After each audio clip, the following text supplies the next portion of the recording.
வணக்கம் நண்பர்களே, முக்கிய செய்திகளை இந்த பதிவில் பார்க்க போகிறோம். சமீபத்தில் விகடன் கருத்து கணிப்பு முடிவுகளை வெளியிட்டிருந்தாங்க. திமுக கூட்டணி 121 தொகுதிகளை ஜெயிக்கும், அதிமுக பாஜக கூட்டணி 83 தொகுதிகளை ஜெயிக்கும் அப்படின்னு நம்பர்ஸ் கொடுத்துருந்தாங்க.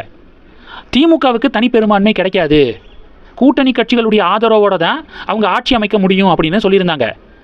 அதுக்கு பாஜக அதிமுக கூட்டணி என்ன ரியாக்ட் பண்ணியிருந்தாங்க தெரியுமா? விகடன் ப்ரோ டிஎம்கே பேப்பரு அவங்களே திமுகவுக்கு தனிப்பெரும்பான்மை கிடைக்காது அப்படின்னு சொல்கிறத வச்சு பார்க்கும்போது டெஃபினட்டாக மக்கள் தீர்ப்பு என்டிஏவுக்கு ஃபேவராக தான் அமையும் அப்படின்னு நம்பிக்கை தெரிவிச்சிருந்தாங்க. இப்போ தந்தி டிவியும் அவங்களுடைய கருத்து கணிப்பு முடிவுகளை வெளியிட்டிருக்காங்க. தந்தி டிவியும் என்ன சொல்லியிருக்காங்கன்னா, திமுகவுக்கும் தனிப்பெரும்பான்மை கிடைக்காது, அதிமுகவுக்கும் தனிப்பெரும்பான்மை கிடைக்காது அப்படின்னு தந்தி டிவி கருத்து கணிப்பு முடிவில் சொல்லியிருக்காங்க.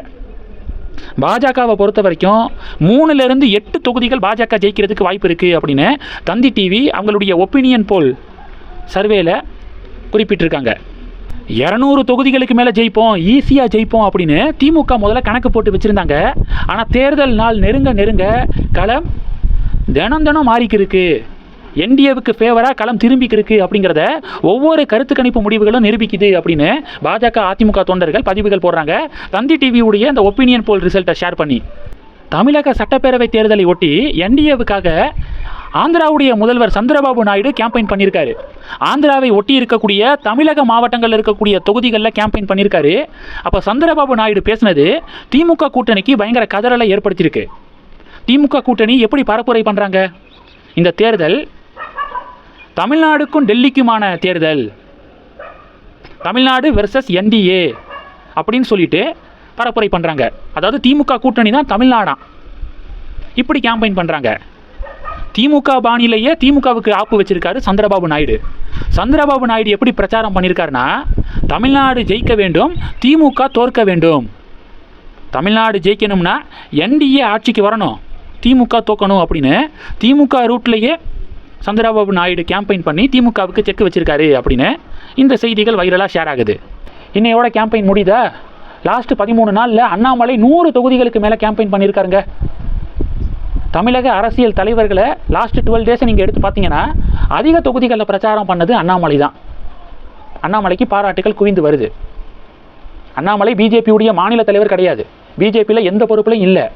ஆனால் பிஜேபி கூட்டணிக்காக எந்த அளவுக்கு ஒர்க் பண்ணியிருக்காரு பாருங்கள், எந்த அளவுக்கு கேம்பெயின் பண்ணியிருக்காரு பாருங்கள் அப்படின்னு பாஜக தொண்டர்கள் அண்ணாமலைக்கு ஃபயர் விடுறாங்க. மேற்கு வங்க பரப்புரை கூட்டத்தில் அமித்ஷா டிஎம்சி நிர்வாகிகளுக்கு ஒரு எச்சரிக்கை விட்டிருக்காரு.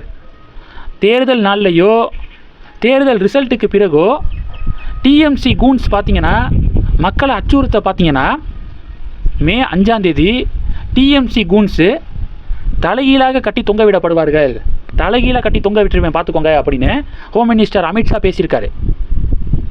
உளவுத்துறை மூலமாக அமித்ஷாவுக்கு என்ன ரிப்போர்ட் போயிருக்குன்னா, வெஸ்ட் பெங்காலில் இருக்கக்கூடிய மக்கள் பாஜகவுக்கு ஓட்டு போட எல்லாரும் விரும்புகிறாங்க, ஆனால் லோக்கலில் இருக்கக்கூடிய டிஎம்சி நிர்வாகிகள் மக்களை அச்சுறுத்துறாங்க.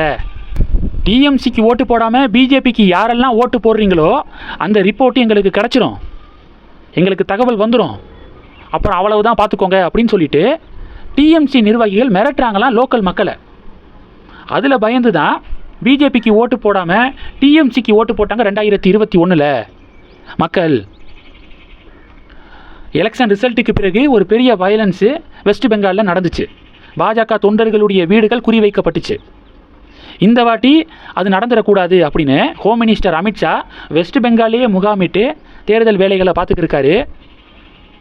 வெஸ்ட் பெங்கால் மக்களுக்கு ஒரு நம்பிக்கையை கொடுக்குறாரு, இங்கே தான் நான் இருப்பேன் அப்படின்னு பிரச்சாரம் மூலமாக நம்பிக்கையை கொடுத்துக்கிருக்காரு அமித்ஷா. இன்றைக்கி பரப்புரையில் என்ன சொல்லியிருக்காரு? மே 4ஆம் தேதி ரிசல்ட்டு, மே 5ஆம் தேதி பாஜக தொண்டர்களை பொதுமக்களை அச்சுறுத்தக்கூடிய டிஎம்சி கூன்ஸு தலைகீழாக கட்டி தொங்க விடப்படுவார்கள் அப்படிங்கிற வார்த்தையை அமித்ஷா பயன்படுத்தியிருக்காரு. இது மேற்கு வங்க அரசியலில் ஒரு பெரிய புயலை கிளப்பியிருக்கு. இந்த செய்திகளை பற்றி உங்களுடைய பார்வைகளை மறக்காமல் கமெண்ட் பண்ணுங்கள். தொடர்ந்து கணக்கில் இருங்க, அடுத்தடுத்து நிறையா பதிவுகளை பார்க்க போகிறோம். நன்றி, ஜெய் ஹிந்த்.